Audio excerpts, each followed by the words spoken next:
대다수입니다. 그렇군요.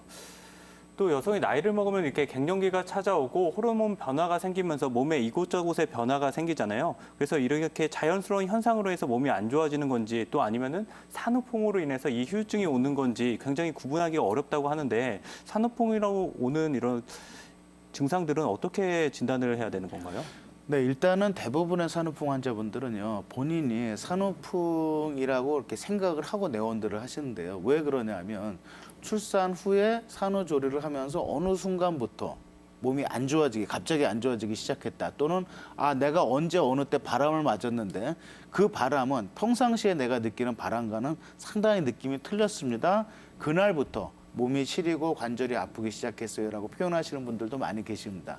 그래서 그런 산후풍 환자분들이 한의원에 내원을 하시면 일단 자세한 문진을 하게 돼 있고요. 또 맥진을 하고 그다음에 설진이라든지 얼굴 상태를 관찰을 한 후에 그런 부분만 갖고는 이제 객관적인 진단, 객관성이 좀 결여될 수가 있기 때문에 저희가 적외선 체열 진단 검사를 통해서 산후풍 환자분들을 확진을 하고 있습니다.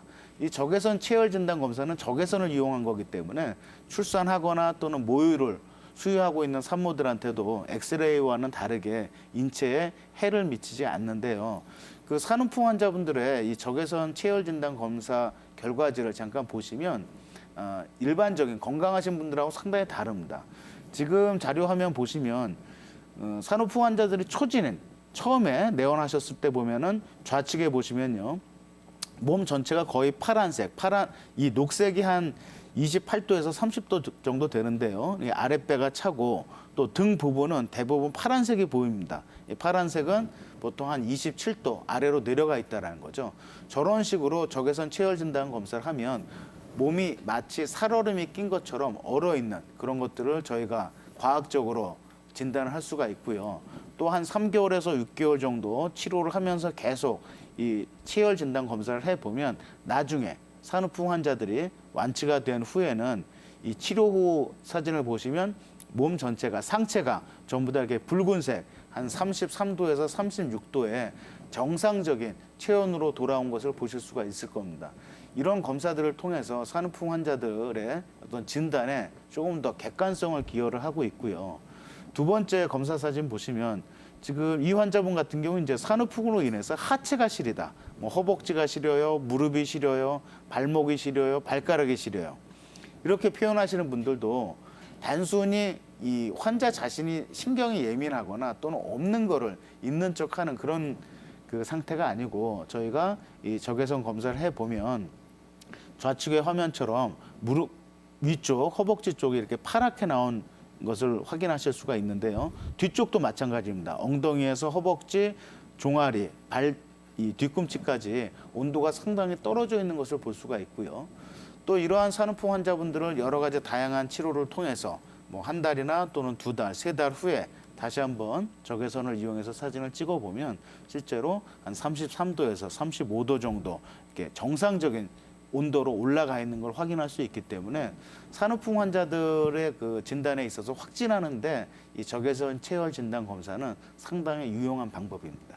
그렇군요. 이런 체열 검사를 통해서 그럼 산후풍 치료가 필요하다고 확진이 된다면은 한의원에서는 어떤 치료 방법들이 사용되고 있나요? 이제?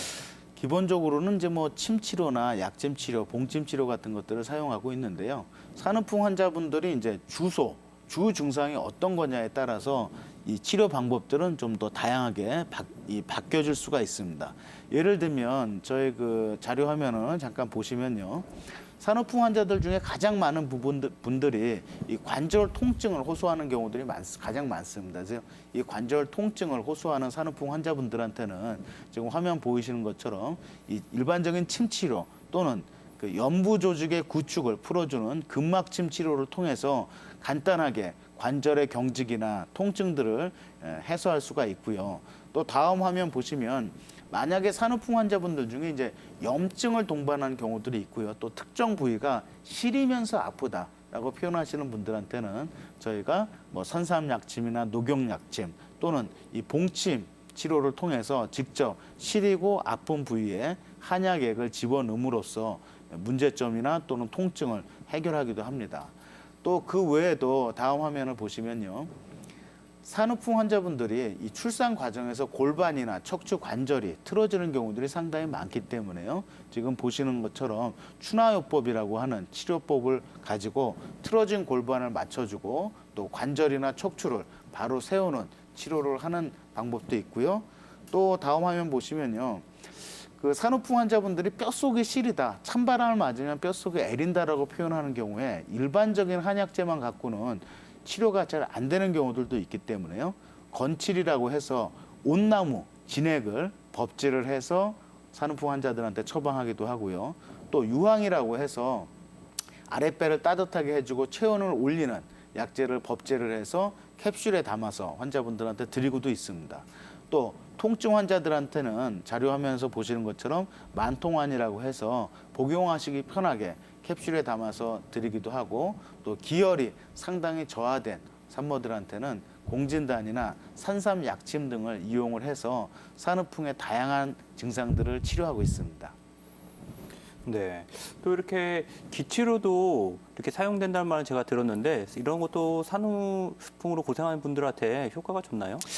네, 그 기치료는 저희가 의료기공 또는 기공요법이라고 표현해서 그 일반적인 환자분들한테는 잘 시행하지 않지만 이 외부에서 찬바람이 들어가서 뼛속이 시리다라고 표현하는 환자들한테는 한의사가 산후풍 환자 옆에 앉아서 어떤 기운을 조절하는 이런 치료들을 하고 있고요. 이 기치료 자체는 저희가 그 신의료 기술로 등록되어 있어서 한의사라면 환자들한테 시술할 수 있는 정식 치료 기법입니다. 그렇군요. 이렇게 증상별로 다양한 치료법이 시행되고 있다고 하니까요. 산후풍 때문에 고생하신 분들은 참고하시기 바랍니다.